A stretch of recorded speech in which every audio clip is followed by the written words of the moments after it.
इस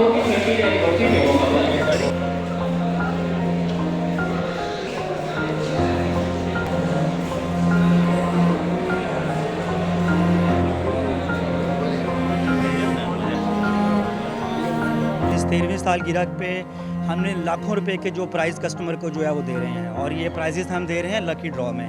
Honestly speaking, that was a surprise for us. I'm not expecting. Even my wife is not expecting. But all of a sudden we receive a call from Sunsilk and they said that you guys win a trip.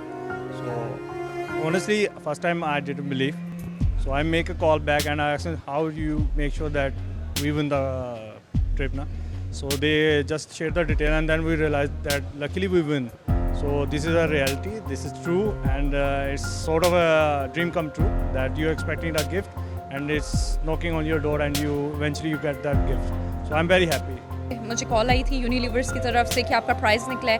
मैंने CarreFour से shopping की थी Sunsilk की, और ये वाकई reality है कि मुझे मतलब जब उन्होंने कॉल की तो आई डिडंट एक्सपेक्ट कि ऐसे कोई मतलब होती है, लेकिन बड़ा अच्छा लगा। फिर उनकी कॉल आई कि आप आ जाएं और उसके बाद आपका गिफ्ट रिसीव कर लें। तो हमारा टर्की का ट्रिप निकला है and we are very happy. हमारे 2 टिकट्स निकले हैं और हम बहुत खुश हैं उसके लिए।